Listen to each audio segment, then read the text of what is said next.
cha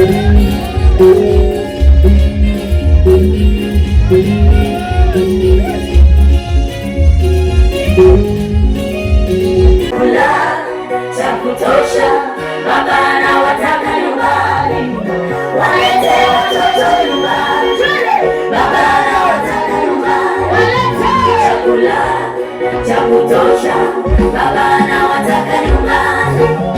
Furaha ya Mungu wetu ni kuona tukiwa na amani, ushindi vinapatikana kwa Yesu. Kifungo cha dhambi. Maana Yesu alikuja ili kuwafungua waliofungwa kwenye magereza, sio magereza ya kibinadamu ambayo tunayajua, ya wahalifu ambao tunawajua, ni magereza ya vifungo vya dhambi ambavyo watu wamewekwa magerezani, wakawa watumwa, wakawa kifungoni, na hawezi kutoka wala hawezi kujitoa katika kifungo hicho. Haleluya, Bwana asifiwe. Kifungo hatari, kifungo cha dhambi ambayo imefanya watu wamekuwa na maisha ya ukatili hata kuliko wanyama. Watu wamekuwa ni watu wabaya na waovu kwa sababu ya kifungo cha dhambi. Katika kifungo cha dhambi, dhambi inamfanya mtu anakuwa mtumwa,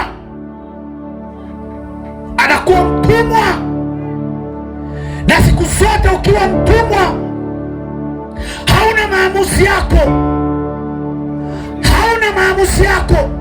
Kila unachokifanya unakifanya kwa sababu wewe ni mtumwa. Yuko ambaye anakutumikisha, na anayekutumikisha ni ile dhambi ambayo iko ndani ya mtu. Halo, tuko pamoja? Sasa mimi niko hapa, ninaona watu wote, na ukiwa na mimi ninajua uko na mimi. Ukienda kwa wanaoshika spika kule, najua mmeenda kule, ninaona. Najua watu wameshahama, wako kwenye spika. Bwana atusaidie sana, Bwana atusaidie sana.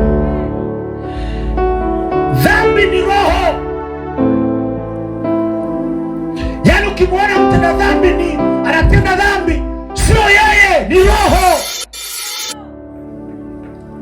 Na roho hii ya dhambi inamsukuma mtu kufanya mambo ambayo yeye mwenyewe akifanya anajishangaa, anasema hivi, ni mimi kweli nimefanya hivi? Baada ya kutenda anaanza kujutia na kusema hivi, nimefanya nini? Kwa sababu sio yeye, ni roho. Dhambi ikiondoka, huyu mtu ni mtu mzuri, huyu mtu ni mtu safi. Dhambi inafanya mtu anakuwa mtumwa, inampelekesha mtu. Mungu atusaidie sana. Sasa katika utumwa, Yesu anazungumza anasema, kila atendaye dhambi ni mtumwa wa dhambi. Kila atendaye dhambi ni mtumwa wa dhambi. Hana uhuru, hana maamuzi. Kila anachokifanya, ile roho ya dhambi ndio inayemwamulia, fanya hivi, tenda hivi, fanya hivi, tenda hivi. Kwa hiyo anatakiwa Roho wa Mungu aingie ndani ya huyu mtu. Bwana asifiwe sana. Yesu akasema, ukitaka kuteka nyumba ya mtu mwenye nguvu, kwanza unatakiwa ujipime nguvu zako, uwe na nguvu kuliko yule ambaye unaenda kumvamia.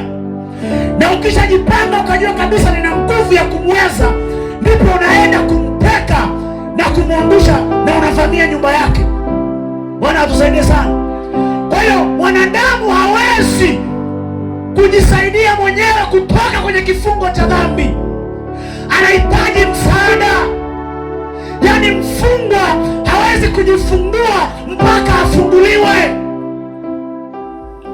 Ema anajua ni mfungwa au hajui kwamba yeye ni mfungwa, lakini mfungwa hawezi kujifungua mpaka mwenye nguvu aje amfungue.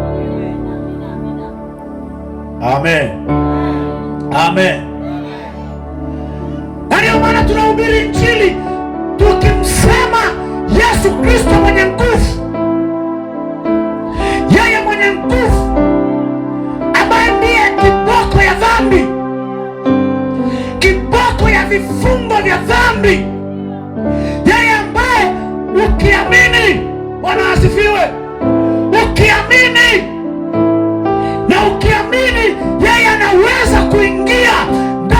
yako akakutana na hiyo roho ambayo ni dhambi na akaishughulikia. Tofauti na hapo hauwezi. Utajitahidi kuacha kunywa, yaani najitahidi wiki 2-3 mwezi, najitahidi kuacha, lakini najikuta nimesharudia. Ninajitahidi kuchepuka, lakini najikuta najitahidi kuacha kauongo, lakini najikuta. Unajitahidi mwanadamu, hauwezi kwa nguvu zako ukajitahidi kuacha dhambi. Hatujitahidi kuacha dhambi, maana mtenda dhambi ni mtumwa. Mtumwa hawezi kujitahidi kujifungua.